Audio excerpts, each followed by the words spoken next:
This episode is brought to you by Global X. Since 2008, Global X ETFs has been committed to empowering investors with unexplored, intelligent solutions. Global X specializes in exchange-traded funds that offer exposure to the artificial intelligence ecosystem, including themes like data centers, robotics, semiconductors, and cloud computing. To learn more about Global X's entire suite of ETFs, from covered calls, fixed income, emerging markets, and more, visit globalxetfs.com. Sephora stores are everywhere you are. So just pop in when you need a brown lip to match your 90s playlist, a confidence boost before your interview, or a last-minute gift for mom's birthday. There's always a Sephora near you. Just pop in.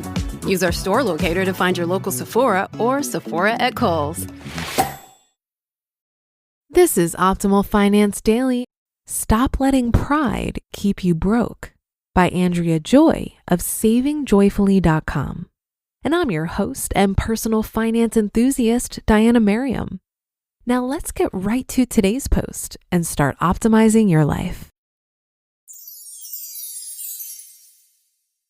Stop Letting Pride Keep You Broke by Andrea Joy of savingjoyfully.com. Have you ever spent money to fulfill a desire to please others? Maybe it's a high-priced clothing item, expensive purse, new vehicle, or dinner at an overpriced restaurant. You knew the cost was more than you could afford, but in your mind, the pleasure would be worth the sacrifice. No matter what the expense is, if the main reason for making the purchase was to fit in, you have fallen victim to this mentality.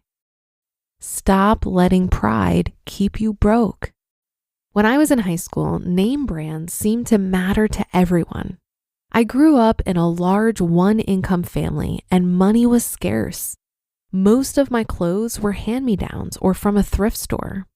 There were many times that I would struggle with self-worth due to comparing myself with others. In my mind, everyone had better clothes, homes, cars, and pretty much everything. This was another financial pitfall that I have repeatedly struggled with over the years. In high school, I remember a church retreat that I went on at age 16. At that time, I was feeling so inadequate and self-conscious about what I wore. I struggled to find the right clothes to take with me because some of my best clothes were not a brand name, but were cheaper no-name brands. I remember replacing tags on my clothing with name brand tags from other clothing, just in case someone might happen to see that they were not designer names. At the age of 40, I look back on this with sadness for my younger self, that the world was successful at making me feel that way. If I could, I'd tell my younger self that my worth comes from so much more than the brand of clothing I wear.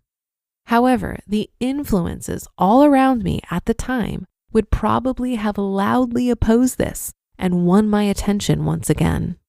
What I needed to remember at this time was the Bible passage in Peter. Quote, "Your beauty should not come from outward adornment, such as elaborate hairstyles and the wearing of gold jewelry or fine clothes. Rather, it should be that of your inner self, the unfading beauty of a gentle and quiet spirit, which is of great worth in God's sight." End quote. How to ensure that pride does not control you in your finances.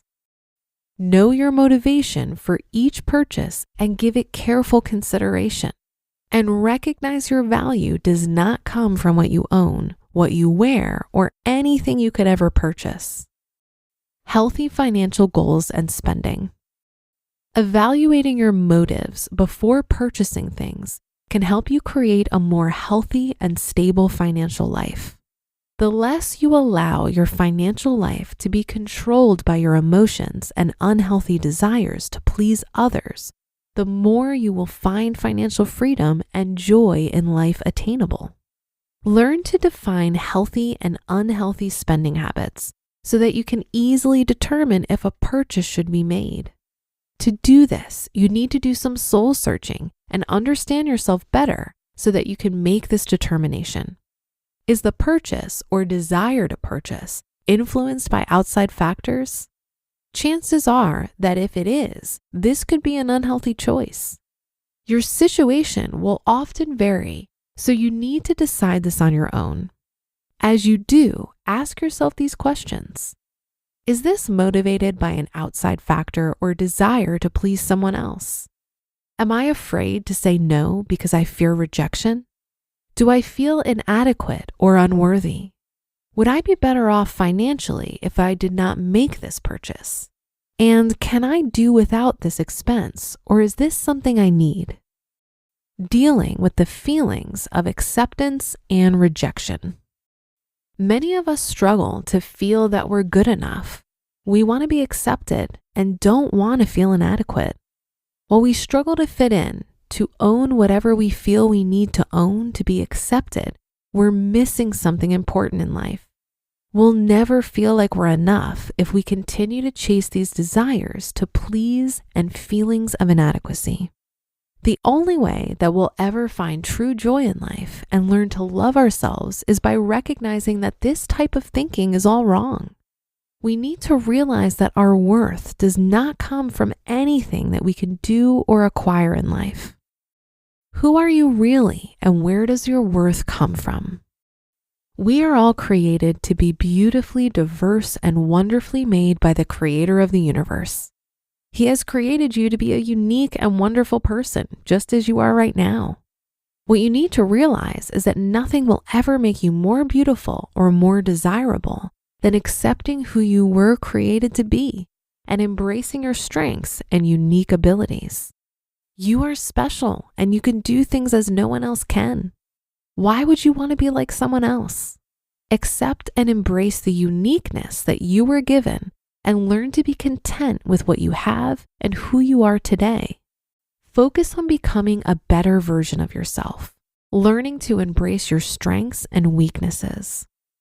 Your worth is not in the money you have, the car you drive, a career you have, clothes you wear, or even in how you look.